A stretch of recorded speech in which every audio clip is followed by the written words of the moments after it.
This time on Rad Rat Video, we're talking about why street skaters were so bad in the 80s and quite a few other questions.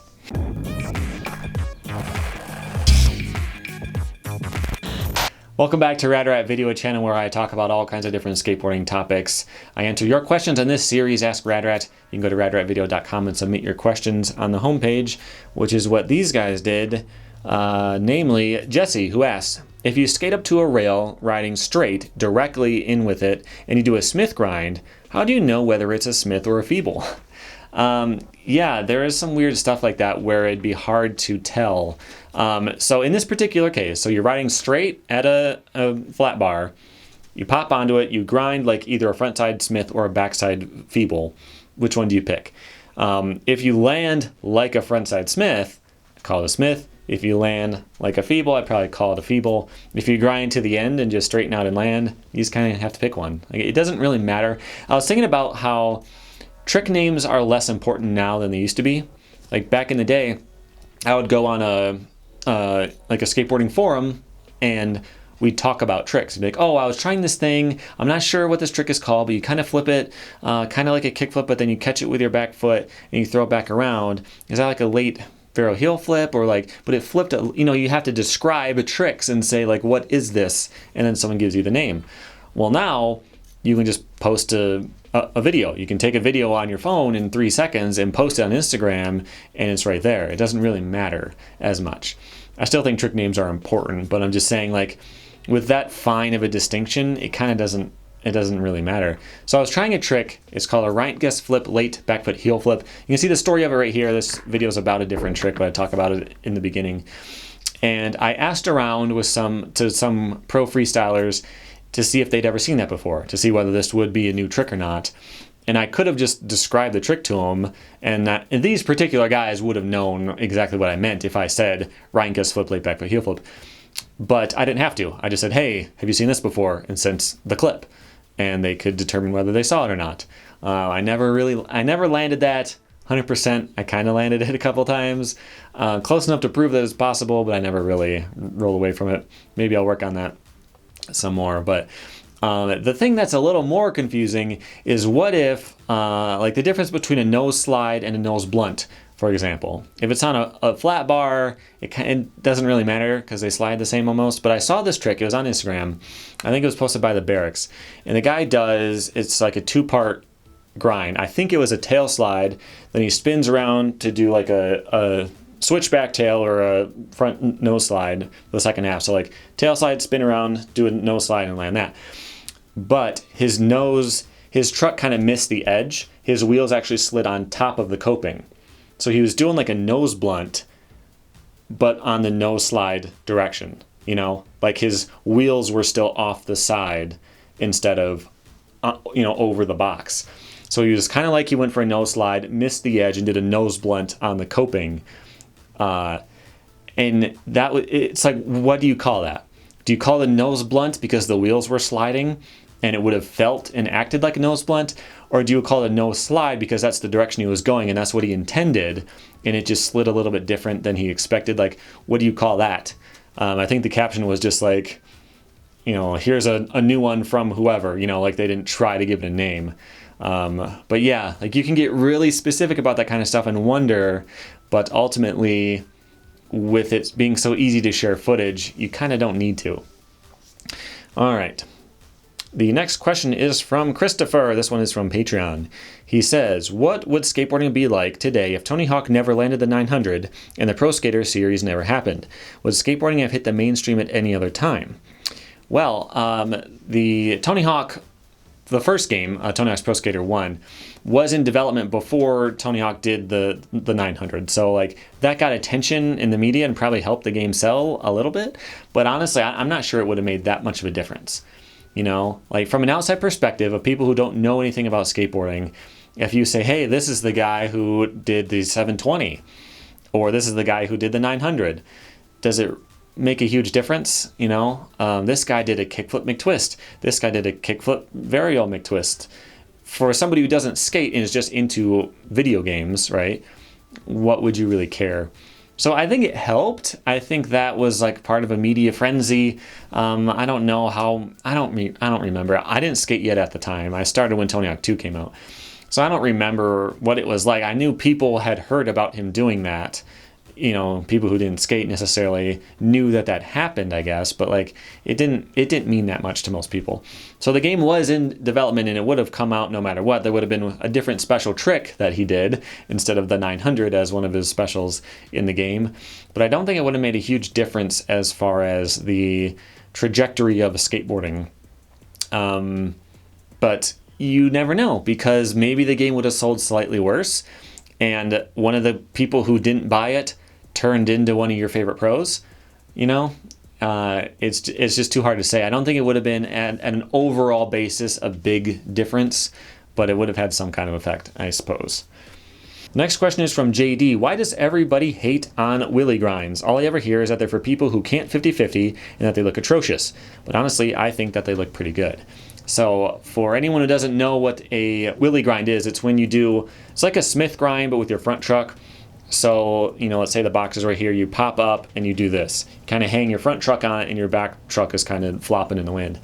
And it looks like you didn't try that hard, or that you didn't ollie that high, or maybe you can't even get that high up. You can't get your back truck up there to do like a 50-50 or a 5-0 or something like that. You just kind of got that front truck high enough to catch onto it and then you rode that out as a grind.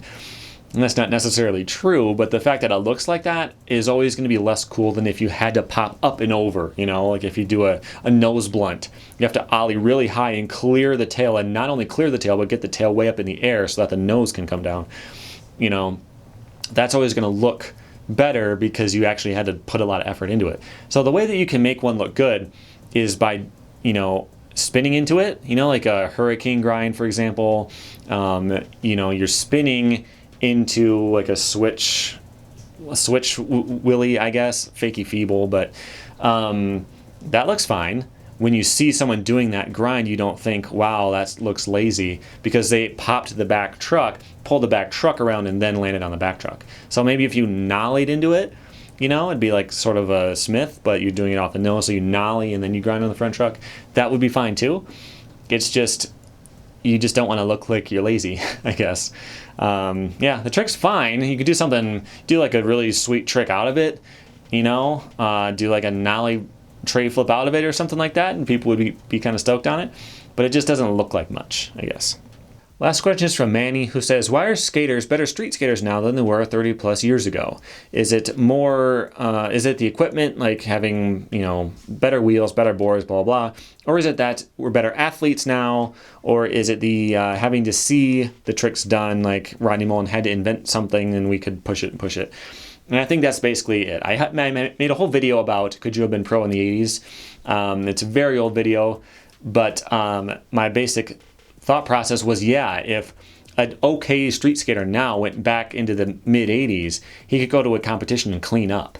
If you can do, like, you know, I've seen old street competitions where someone would do like a kickflip on flat. They might even bail it. Do like a slappy 50-50 on a curb. Well, just imagine like someone does a tray flip and they come up and do like a crooked grind on the rail or something like that. It'd be stuff that no one had ever seen before, blow everyone's minds, and you'd be like the most famous skateboarder in the world. Like nothing. Well, why is that? Is it because those guys weren't good enough? No. They were just as athletic as people are now. You could make that argument for professional basketball or something like that, where there's like, you know, expert nutritionists and whoever who are like monitoring every last thing about your game performance, stuff that, but skaters aren't like that. Skaters just skate. There's no one out there with like a personal trainer who's specifically training them to do moves that will help them skate better, you know? So it's not how athletic somebody is, but it's just you have to believe that something's possible before you can do it. How many times have you seen a new trick on a skateboard and never even realized that someone could do that? Like seeing someone do a 540 cab flip on flat. You know, like I didn't know someone could spin that fast. Well, now you know that it's possible. Well, maybe you can do something more. Maybe you could do a shove it with it instead, you know, and that got you thinking. And you believe that it's possible, so you can commit to actually trying it. So picture, you know, again, in that same scenario, someone goes back in time, does a 360 flip in a competition in like 1985 or something like that. That would have been crazy, and those people who were there could have learned it. They could have seen you do that. You could have taught people after the competition, and they were good enough that they could have learned it. Maybe not on the spot, but they could have figured that trick out and learned it. But they've never seen it before. So like, that's just a big step. Maybe they've seen kickflips before, you know, depending on what time era you go to. Maybe they've seen and done kickflips before, but they've never seen a varial kickflip. They've never seen a 360 pop shove it. So it's just this huge jump, and that had to be done slowly. And that's the same thing as doing gaps and things like that. You see someone do a flat ground kickflip. You don't think, oh, I can switch hard flip down 10 stairs. That's a huge jump. You've never seen someone skate switch before. You've never seen a switch kickflip. You don't know that that's possible technically. You've never seen someone ollie that many stairs. You've never seen a hard flip. How are you going to make that jump? These things had to develop and come as they go, as they happened. And so nowadays, we can go back and we can see all of the skateboarding history. We can see all the stuff that's possible. We can start there and we can try to build off of it. At some point, we'll get to a point where new pro skaters aren't better than old pro skaters. That's going to be a little bit in the future still, I think, where we've reached the human limits.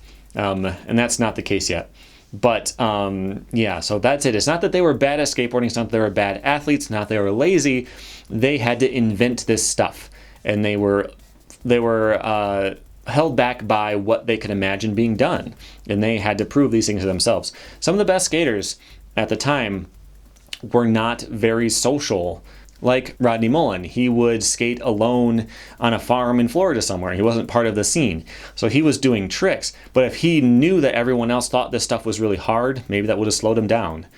You know, he was just doing stuff that he thought up. Then like Gons and Nadas, especially Nadas was known for not really skating with other people. He would go do his own thing and he would come back and he'd have some new tricks. If he saw that other people couldn't do what he was doing, that might have slowed him down, you know? So it's all about what you believe is possible and how much you can push yourself beyond what anyone has ever done before. You know, it's really hard to go out and go 5 steps ahead of the last person. So I think that's it. I would love to see somehow what would happen if some of the big name pros from back in the day started now. You know, like what if Tony Hawk was 15 years old right now and he was growing up seeing all the stuff that has been done on vert? How good could he have gotten, you know? But obviously there's no way to ever know that. But hope you learned something from that, or you got something out of that answer anyway. If you have more questions for next time, go to radratvideo.com and submit your question right there on the homepage. There's a little form, and I'll see you next time. There's more stuff on screen. Make sure you subscribe and click on these other videos to watch more stuff that YouTube thinks you might like. Thanks for watching.